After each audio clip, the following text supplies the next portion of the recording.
Lucas, capítulo 5, versículo 12 em diante. Eu vou ler aqui e depois você faz a leitura aí também. E aconteceu que quando estava numa daquelas cidades, eis que um homem cheio de lepra, vendo Jesus, prostrou-se sobre o seu rosto e rogou-lhe dizendo: Senhor, se quiseres, podes limpar-me. E ele, estendendo a mão, tocou-lhe dizendo: eu quero, seja limpo. E logo a lepra desapareceu dele. E ordenou-lhe que a ninguém o dissesse, mas vai, disse, mostra-te ao sacerdote e oferece pela tua purificação o que Moisés determinou para que lhe sirva de testemunho. A sua fama, porém, se propagava ainda mais e ajuntava-se muita gente para ouvir e para se ajuntava muita gente para o ouvir e para ser por ele curado das suas enfermidades. Agora presta atenção aqui em mim e me empresta toda a sua atenção. Eu prometo, daqui a pouquinho eu te devolvo. Jesus, ele fez muitos milagres, muitos durante toda a sua vida. Ele fez coisas simples e ele fez coisas extraordinárias, coisas inexplicáveis, maravilhosas. Jesus fez muitos milagres, mas nenhum outro chamou tanta atenção, se propagou tanto como este milagre que nós vimos agora. Então Jesus, por exemplo, momentos antes desse milagre, ele havia feito com que os discípulos que pescaram a noite inteira, os seus discípulos eram pescadores, pescaram a noite inteira, não apanharam nenhum peixe. E aí Jesus fala assim: então volta lá e joga a tua rede no mar de novo, que agora vocês vão pegar. Quando ele faz isso, os discípulos obedecem a sua voz, lança as suas redes e quase que eles afundam o barco pela quantidade de peixes que eles pegaram. Coisa maravilhosa. Inclusive, o tema desse texto que nós conhecemos é a pesca maravilhosa. Isso é extraordinário. Mas nenhum outro milagre chamou mais atenção das pessoas, causou mais espanto do que esse milagre que nós lemos aqui, que logo em seguida acontece. Você vai um pouco mais para frente, em Lucas capítulo 7, você vai ver Jesus fazendo algo espantoso. Em Lucas capítulo 7 vai ter a história da viúva de Naim.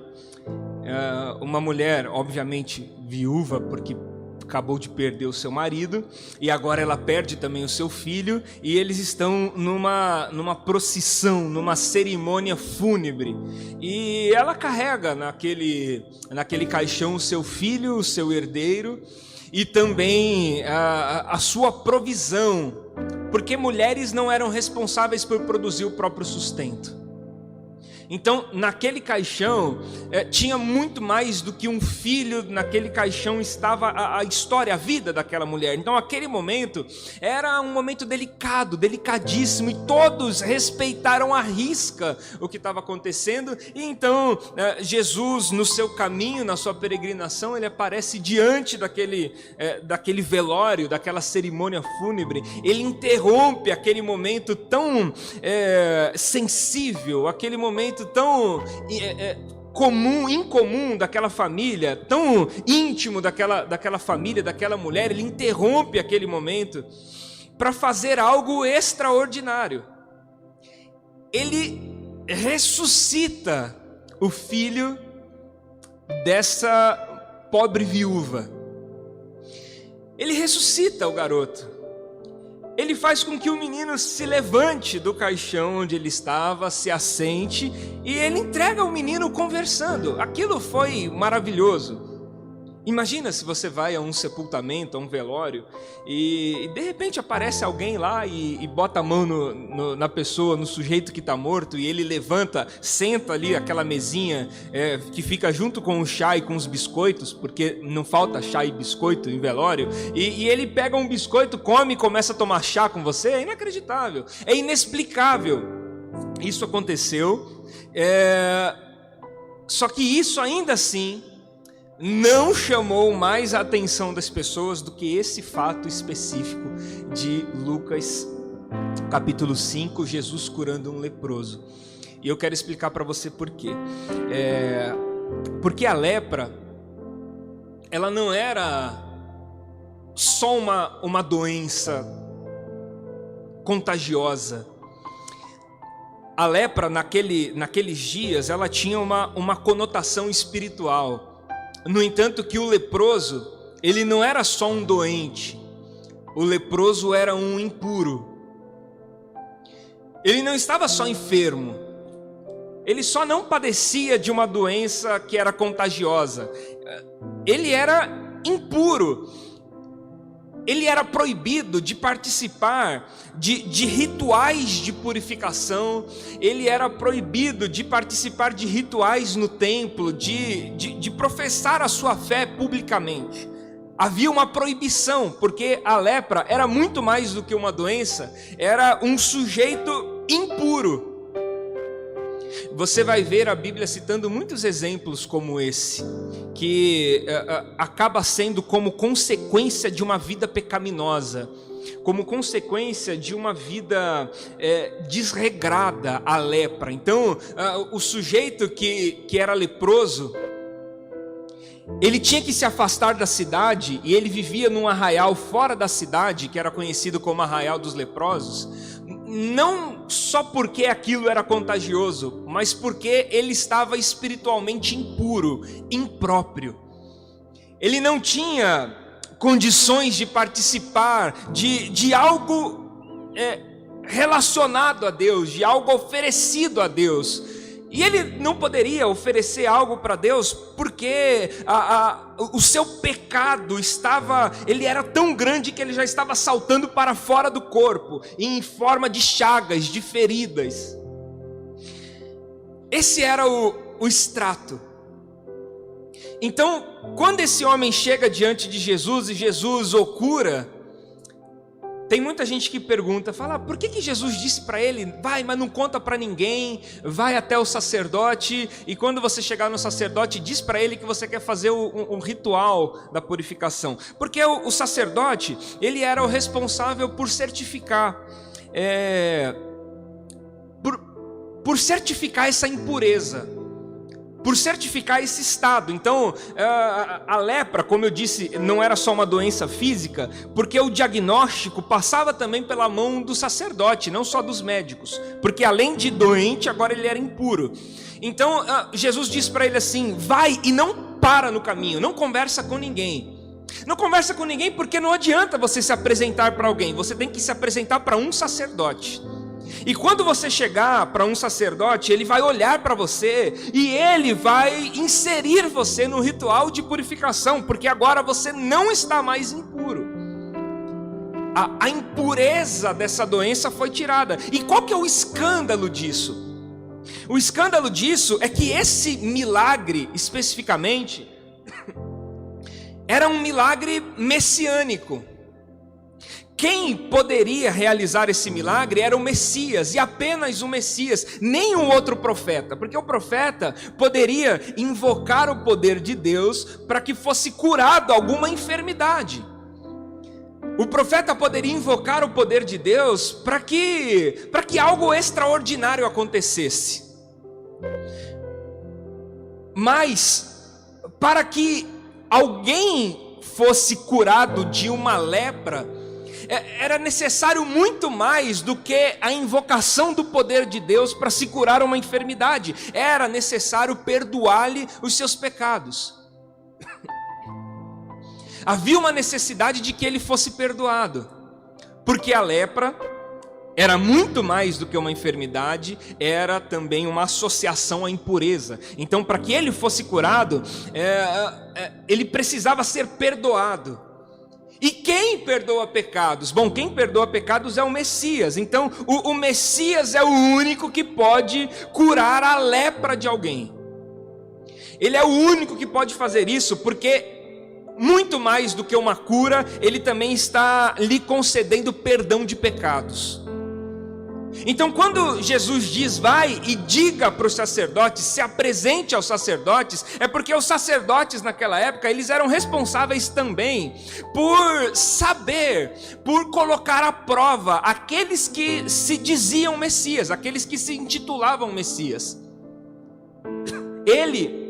Eles o colocavam à prova, faziam perguntas para ele. Por isso que você vai ver durante todo o percurso de Jesus, os sacerdotes fazendo perguntas para ele. E aquelas perguntas, embora eles faziam mal intencionados, aquelas perguntas faziam parte da sua função sacerdotal. Eles eram os guardiões da Escritura, eles estavam aguardando o Messias. E muitas pessoas se apresentavam dizendo que era Messias. Muitas pessoas, haviam muitos Cristos na época de Jesus, o Cristo. Muitos dizendo, eu sou Cristo, eu sou Cristo. E quando eles eram colocados à prova pelos sacerdotes, eles eram desmascarados. Então o sacerdote, sendo guardião da Escritura, ele tinha que fazer perguntas, ele tinha que conversar, ele tinha que indagar, ele tinha que provocar, sim, ele tinha que fazer isso. Então Jesus diz para ele, vai, conversa com o sacerdote, porque eles precisam entender que o milagre que eu realizei certifica aquilo que eu estou dizendo, que eu sou o Cristo, o Filho do Deus vivo. Então por isso que nenhum outro milagre que Jesus realizou causou tanto espanto, tanta estranheza, tanto alvoroço como esse.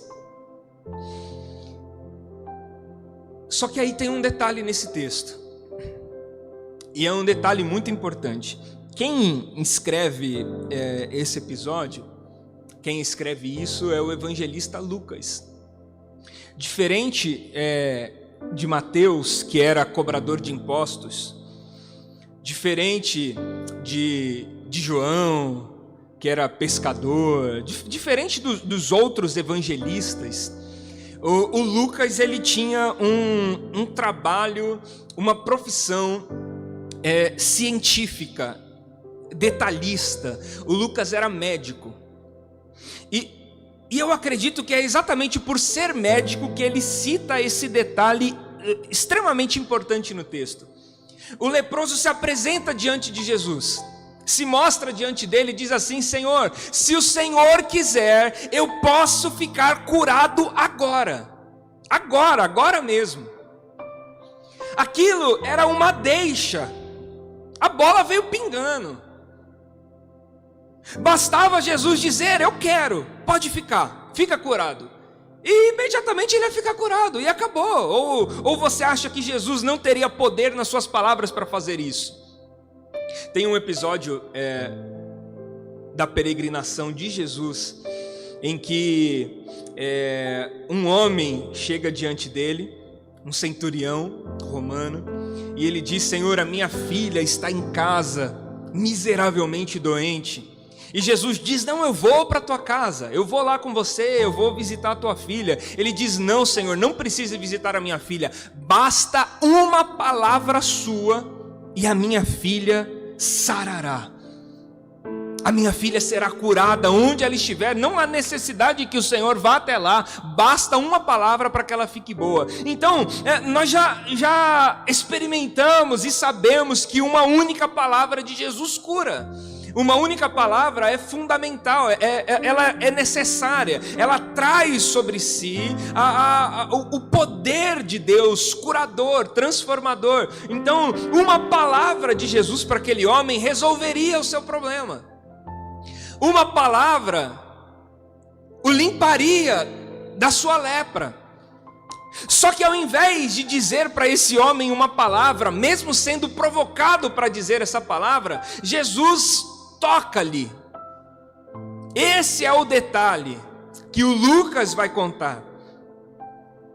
E por ser médico ele faz essa referência, porque como um bom médico ele sabia que se alguém tocar um leproso, se tornaria leproso da mesma forma, porque é uma doença contagiosa. Uma das razões pela qual eles saíam da cidade, além de ser a segregação espiritual por estarem impuros, é porque também a lepra é uma doença contagiosa. Então Lucas faz questão de contar que Jesus não disse uma palavra para aquele homem, mas Jesus tocou aquele homem para que ele fosse curado. E quando ele toca, ele não fica leproso, o leproso fica limpo. O que acontece é o contrário, é o oposto do que deveria. Então outra pessoa fazendo o que Jesus fez, tocando-lhe, muito provável se tornaria impuro também. Mas quando Jesus toca aquele homem, ele o purifica. E por que Jesus o tocou? Por que ele não disse só uma palavra? Por que ele não fez como a filha de Jairo? Por que ele não fez como em tantos outros episódios? Por que ele teve que tocar? Qual que é a ideia? Qual que é a sensibilidade de tocar aquele homem? A ideia de tocar aquele homem é porque Jesus não estava curando só aquele homem. Jesus estava curando também todos que estavam ao redor daquele homem. Jesus estava curando também todos aqueles que assistiam esse fato.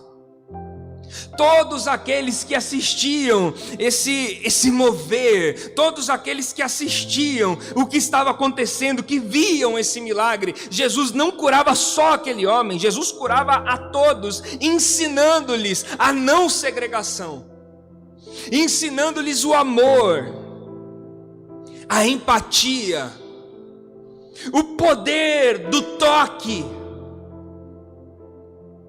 ensinando para eles o poder do envolvimento, da importância, da entrega. Não era só o leproso sendo curado, todos os espectadores estavam sendo curados juntos. Todos eles preconceituosos, segregadores, todos eles naquele momento também estavam dentro do ambiente de cura que Jesus estava promovendo. O ambiente de cura que Jesus promovia estava não só o leproso, mas todos os outros que se achavam superiores a ele pelo que ele era. Todos os outros. Jesus o toca. Mesmo podendo falar só uma palavra, ele decide tocá-lo. Ele decide se envolver. Ele decide se comprometer.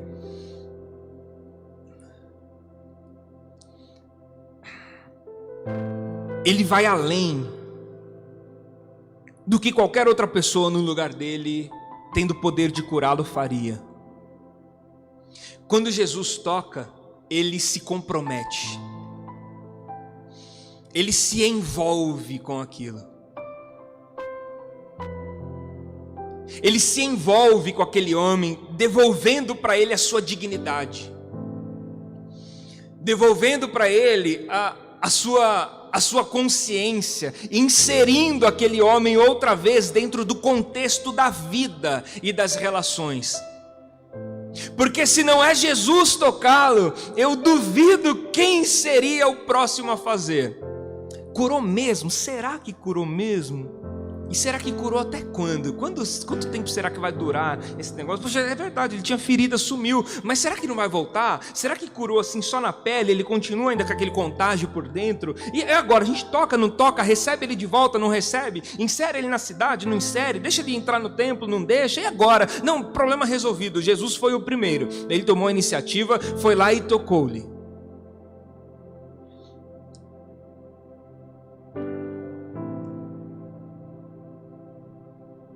Então, ao tocar, Jesus não está curando só ele, Jesus está curando todos aqueles que estão ao seu redor. Sabe que a Bíblia vai falar para nós que o grande sinal do fim dos tempos grande final do fim dos tempos não é o pecado, a confusão no mundo, guerras, fome, peste, doenças, terremotos, maremotos. O grande sinal do fim dos tempos que Jesus diz ser é o desamor. O desamor é o grande sinal do fim dos tempos. Jesus ele diz que por se multiplicar a iniquidade, o amor de muitos se esfriaria. A ausência do amor, a ausência da empatia, a ausência da importância, sem sombra de dúvidas, é o grande sinal do fim dos tempos. O grande sinal do fim dos tempos não é música. Tem gente que fala, ai meu Deus, o grande sinal é porque agora na igreja toca música assim, assado. Meu Deus, isso é o fim dos tempos, é o fim do mundo. É bobagem, bobagem absoluta. Olha o que está acontecendo, tem gente falando, meu Deus, no início da pandemia eu me lembro que não se falava em outra coisa, a não ser que a pandemia é um sinal do fim dos tempos. A pandemia do coronavírus marca o fim do mundo. Isso virou febre, lá no mês de março, abril e maio, não se falava em outra coisa, a não ser uma compreensão apocalíptica, escatológica sobre o coronavírus. Era o fim do mundo, o mundo está acabando, e as pragas, isso é o maior sinal do fim do mundo. Não é isso que Jesus disse. Jesus disse que o maior sinal do fim dos tempos era o desamor, o desafeto. Esse seria o maior sinal. Jesus chega a dizer assim: quando o Filho do Homem vier, porque ele vai vir, quando o Filho do Homem vier, porventura encontrará fé na terra? E ele levanta essa questão, porque fé não é uma simples crença, não é o ato de acreditar em alguma coisa. Fé não é isso, fé é afeto. A fé está muito mais relacionada aos afetos. O quanto você crê em Deus não está descrito da maneira como você canta para Deus, como você ora para Deus, mas o quanto você conhece de Deus está nas entrelinhas do quanto você ama os seus irmãos. A Bíblia vai dizer isso para a gente. Se você diz que ama a Deus a quem você não vê, e não ama o seu irmão que você está vendo, é mentira. O amor do Pai não está em você, e o que você está sentindo é uma mentira. Então fé em Deus se manifesta em afeto com os outros. Não existe fé em Deus se a sua fé não promove afeto, não promove encontros, não promove toque. Não existe fé sem afeto. Então o grande final de tudo, o grande sinal do fim dos tempos, não é guerra, terremoto, peste, fome, não. É o desamor. É a maneira como as pessoas deixaram de enxergar umas às outras. É a maneira como nós encontramos um jeito de buscar a Deus sozinhos, solitários. Esse é o grande mal. Esse é o grande mal que assola a humanidade desde sempre. E eu digo para você, não desconecta antes de eu te explicar isso. É sensível, você precisa entender.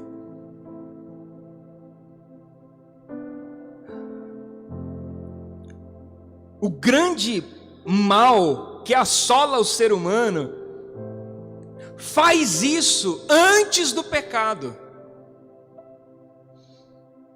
antes de o homem pecar.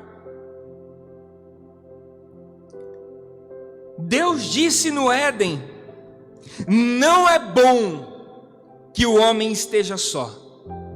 E tudo aquilo que não é bom é mal. Não é bom que o homem esteja só. Então existe um mal antes do pecado, existe um mal que é anterior ao pecado. E esse mal que é anterior ao pecado, a Bíblia chama de iniquidade. Iniquidade é o mal antes do pecado. Iniquidade é o homem só, é o homem solitário, é o homem egoísta, egocêntrico. Isso é iniquidade. Iniquidade é o mal antes do pecado. Iniquidade é o mal que assola, que faz o homem pensar na solitude, que faz o homem viver sozinho. E Deus disse desde o princípio que não é bom, ou seja, é mal, e é muito mal, que o homem esteja só.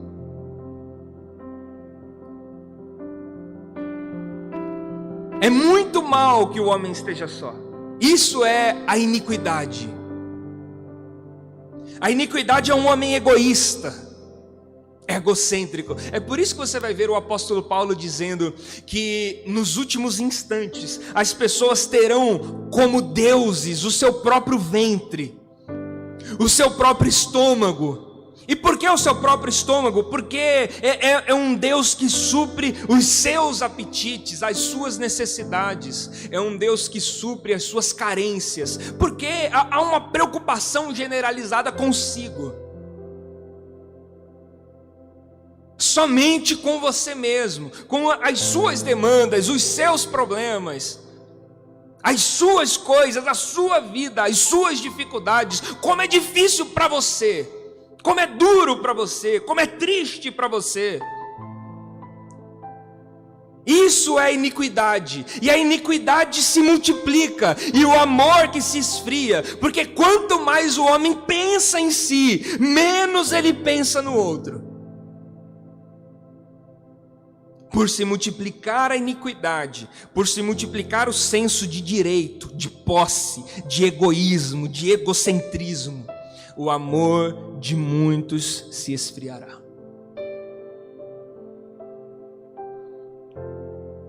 O amor se esfria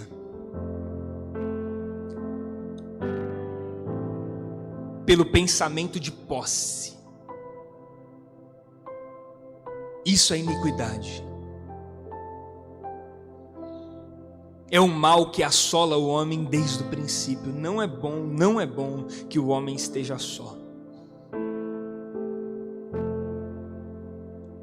Jesus nos disse que onde houver 2 ou mais reunidos em nome dele, é que ele estaria presente conosco.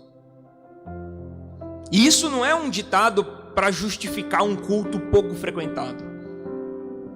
Isso não é uma desculpa para você dar o dia em que o culto que você planejou não pegou, não colou. E aí veio, 4, 5 pessoas, aí você vai lá e fala assim: tá vendo? Jesus falou, onde houver 2 ou mais reunidos, ali ele está também. Então, gente, fica tranquilo, despreocupado que Jesus está aqui, ainda que seja só 4 ou 5. Que a gente ainda está no lucro. Ele falou 2 ou 3, nós estamos 4 ou 5. Então Jesus está aqui duplamente. Não é isso. Isso não é uma desculpa que Jesus te deu para justificar um culto mal frequentado. Isso é uma revelação relacional do que é a verdadeira fé. Fé é afeto. E se a sua fé não afeta e não permite que você seja afetado, então o apóstolo João vai dizer que a sua fé não é verdadeira. Porque não tem como você crer num Deus que você não vê, se você não consegue estender a mão para alguém que você enxerga. Não tem como. Não dá.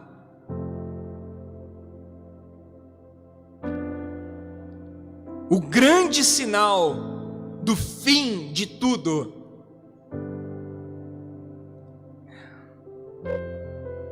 é a falta de importância, a falta de afeto. a falta de olhares, a falta de olhares, falta de mãos estendidas. Quantas vezes você precisou e tinha alguém lá com as mãos estendidas para te amparar? E quantas vezes alguém precisou e as suas mãos estavam estendidas para servir de apoio? A falta de afeto, falta de mãos estendidas, falta de olhares, falta de olho no olho, falta de afeição, de calor, falta de compromisso. Jesus, quando toca naquele homem, ele está publicamente assumindo um compromisso com aquele homem. O compromisso que ele tinha não era só curá-lo de uma enfermidade. O compromisso que ele tinha era de devolvê-lo à sua dignidade. É o toque. Nós conseguimos fazer reuniões. Eu sei que o que eu estou falando não é nem propício para um período de pandemia, mas entenda, por favor, bem o que eu estou dizendo. Nós conseguimos fazer reuniões lotadas, com centenas de pessoas, com milhares de pessoas, enchendo um estádio de futebol, com o objetivo único daquelas pessoas de tocar Deus. E esse talvez seja o maior anseio da nossa geração, tocar Deus. A gente canta apenas um toque, a gente está desesperado para tocar a Deus. E não existe possibilidades de você tocar Deus se as suas mãos não estiverem estendidas para os seus irmãos. Você nunca vai tocar Deus antes de tocar as pessoas que convivem com você. Se você não toca nem o teu filho, como que você vai tocar Deus? Se você não toca o teu marido, a tua esposa, os teus irmãos, os seus pais, como que você vai tocar Deus? Se você não toca os seus amigos, aqueles que precisam de você, qual é a sua intenção em tocar Deus? Qual que é o seu desejo em tocar Deus? Então é uma geração que quer tocar Deus, mas não quer estender a mão aos irmãos. É por isso que Jesus disse que os últimos dias seriam dias de desamor, de desafeto, de desinteresse. Eu aproveito para te fazer uma pergunta. Você tem interesse em problemas que não são seus? Você tem envolvimento em situações que não são suas? Qual que é o seu grau de envolvimento? O quanto você se compromete com isso? Então, na nossa espiritualidade, presta atenção no que eu vou te falar e guarda isso no seu coração. A nossa espiritualidade falta um pouco mais de humanidade. Na nossa espiritualidade falta um pouco mais de toque, de olho no olho, de calor, de mãos estendidas, de braços abertos. Porque sem mãos estendidas e braços abertos, não tem como nós tocarmos a Deus. Não tem como nós alcançarmos a Deus. Eu imagino que é por isso que Jesus tocou esse homem, ao invés de dar para ele uma palavra. Porque se ele tivesse dito, beleza, eu quero, tranquilo, fica limpo aí, é muito provável que hoje eu estaria dizendo outra coisa. Mas ao invés disso, e o Lucas, como um bom observador, um bom médico, cientista,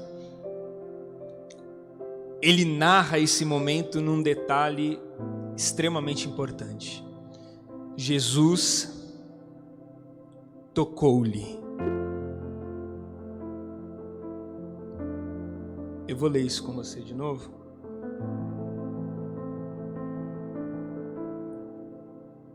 E olha só. Versículo 13. E ele, estendendo a mão, tocou-lhe. Lucas capítulo 5, versículo 13. Estendendo a mão, tocou-lhe, dizendo: quero, seja limpo. E logo a lepra desapareceu dele. Tocou-lhe. Eu quero para mim uma espiritualidade que toca as pessoas. Eu quero viver uma espiritualidade que alcança, que estende as mãos, que toca, que se importa, que é empático.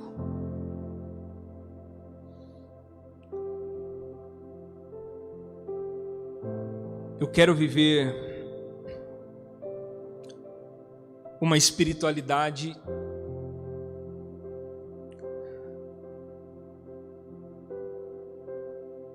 que devolve às pessoas a sua dignidade,